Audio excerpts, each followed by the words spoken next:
प्यारे मसीह विश्वासियों, जय यीशु की तथा प्रतिदिन के बाइबल पाठ एवं चिंतन में आपका स्वागत है। आज का पहला पाठ नबी ईसायास के ग्रंथ से अध्याय 26 पद संख्याएं 1 से 6 तक से लिया गया है। वचन कहता है, उस दिन यूदा देश में यह गीत गाया जाएगा, हमारा नगर सुदृढ़ है, उसने हमारी रक्षा के लिए प्राचीर और चार दीवारी बनाई है। फाटकों को खोल दो, सधर्मी और विश्वासी राष्ट्र प्रवेश करे। तू दृढ़ता पूर्वक शांति बनाए रखता है, क्योंकि इस राष्ट्र को तुझ पर भरोसा है। प्रभु पर सदा ही भरोसा रखो, क्योंकि वही चिरस्थायी चट्टान है। वह ऊंचाई पर निवास करने वालों को नीचा दिखाता है। वह उनका दुर्गम गढ़ तोड़कर गिराता और धूल में मिला देता है। अब तो दीनहीन और दरिद्र उसे पैरों तले रौंदते हैं।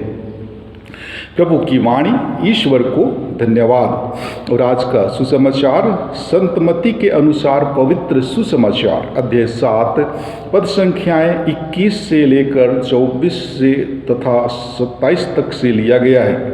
वचन कहता है, यीशु ने अपने शिष्यों से कहा, जो लोग हे प्रभु कहकर मुझे पुकारते हैं, उनमें से सब के सब स्वर्ग राज्य में प्रवेश नहीं करेंगे। जो मेरे स्वर्गिक पिता की इच्छा पूरी करता है, वही स्वर्ग राज्य में प्रवेश करेगा। जो मेरी ये बातें सुनता और उन पर चलता है, वह उस समझदार मनुष्य के सदृश है, जिसने चट्टान पर अपना घर बनवाया।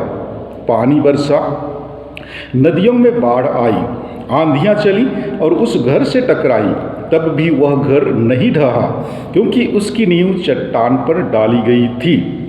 जो मेरी ये बातें सुनता है किंतु उन पर नहीं चलता, वह उस मूर्ख के सदृश है, जिसने बालू पर अपना घर बनवाया।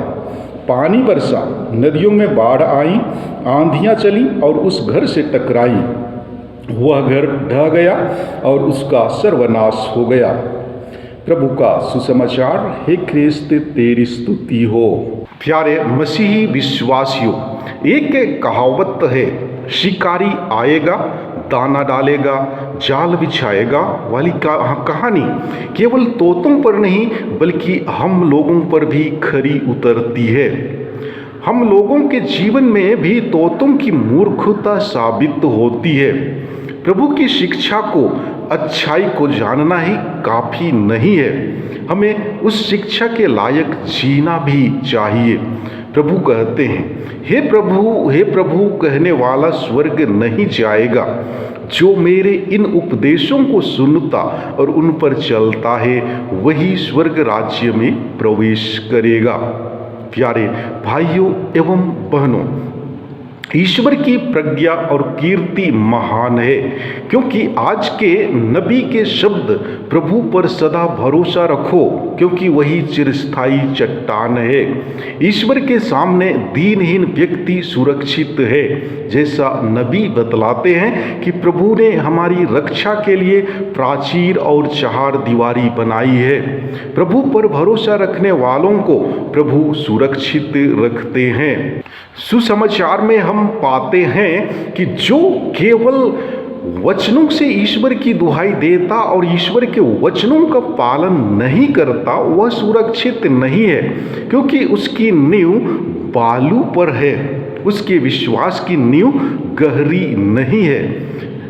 केवल कानों को सुनने में अच्छा लगने वाले ईश्वर के वचन हमें अधिक लाभ नहीं देते, पर जो ईश्वर के वचनों का पालन करता है, वह अपने में सीमित नहीं रहता। घर की नींव मजबूत करने के लिए वह परिश्रम करता, खर्च करता और सही चुनाव करता है। ठीक उसी प्रकार विश्वास की नींव के संबंध में है। प्रभु ने कहा है, कौन है मेरी माता, कौन है मेरे भाई बहन? वही जो ईश्वर के वचनों को सुनते और उसका पालन करते हैं। आज हमारे मन में एक सवाल उठना चाहिए कि क्या मेरे विश्वास की नींव बालू पर या चट्टान पर है? हम सुरक्षित जीवन की आशा करते हैं, सुरक्षित जीवन तभी संभव है जब हम प्रभु की बातों को सुने और उसका पालन करें। प्रभु ही हमारे जीवन की नींव है। हम प्रभु के समीप जाएं, प्रभु हमें अपने समीप जाने में बल दे और जीवन सुरक्षित बनाने का मंत्र सिखा दें। आमीन।